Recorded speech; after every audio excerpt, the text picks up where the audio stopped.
গত মাসে কুমিল্লা, নোয়াখালী, সিলেট অঞ্চলে আকস্মিক বন্যা এসব এলাকার মানুষকে হতভম্ব করে দিয়েছে। এখানে বেশিরভাগ এলাকায় কোনোদিন বন্যা হয়নি। তারা বন্যা মোকাবেলা করে অভ্যস্ত নন। দেশপ্রেমিক সশস্ত্র বাহিনী তাৎক্ষণিকভাবে বন্যা আক্রান্ত সবাইকে রক্ষার জন্য এগিয়ে আসে।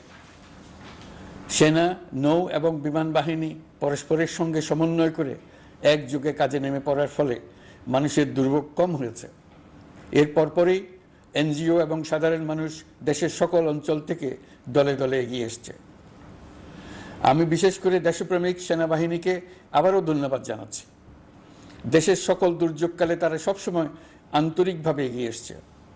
বিশেষ করে বন্যা ও শান্তি শৃঙ্খলা রক্ষার কাজে তাদের সৈনিক এবং অফিসাররা দিনের পর দিন যেভাবে দায়িত্ব পালন করেছে তার কোনো তুলনা হয় না।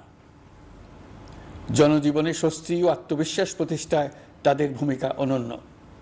বাংলাদেশ সশস্ত্র বাহিনীর সকল সদস্যকে আমি ধন্যবাদ জানাই তাদের সততা, ত্যাগ ও অসীম দেশপ্রেমের জন্য। দেশের স্বাধীনতা সংগ্রাম থেকে শুরু করে বন্যা, খরা, ঝড়, বৃষ্টি, ঘূর্ণিঝড়, সকল প্রাকৃতিক দুর্যোগে আপনারা সকলের শেষ ভরসার স্থান। দেশের প্রতিটি ক্রান্তি লগ্নে আপনারা দেশের মানুষের পাশে থেকেছেন। দেশের স্বাধীনতার পক্ষে, সার্বভৌমত্বের পক্ষে অবস্থান নিয়েছেন। দেশ গঠনে আপনারা সবার আগে এগিয়ে এসছেন।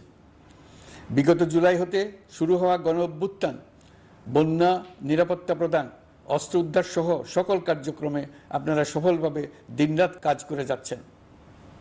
সরকার ও জনগণের পক্ষ থেকে আমি আপনাদের প্রতি কৃতজ্ঞতা জানাচ্ছি। বন্যা আমাদের জনজীবনে আরেকটি দিক উন্মোচন করল। দেশের সকল জায়গায় মানুষের সক্রিয় সহানুভূতির জোয়ার উঠেছিল অবিশ্বাস্য মাত্রায়।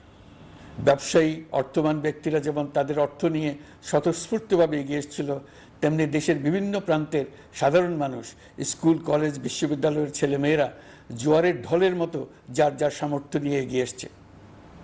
অনেকেই ছুটে গেছে বন্যার্তদের সহযোগিতা করার জন্য। এনজিওরা বিভিন্ন জায়গা থেকে ছুটে গেছে তাদের সহায়তা নিয়ে। তাদের কাজে অনুপ্রাণিত হয়ে আমি এনজিও নেতাদের সঙ্গে বৈঠক করেছি কিভাবে সরকার তাদের কাজের সঙ্গে সরকারের উদ্যোগকে সমন্বিত করতে পারে, সেটার কাঠামো তৈরি করে দেওয়ার জন্য। বন্যা এখন চলে গেছে, কিন্তু পুনর্বাসনের কঠিন কাজ আমাদের সামনে রয়ে গেছে। সকলের সহযোগিতায় আমরা পুনর্বাসনের কাজটি সফলভাবে সমাধান করতে চাই।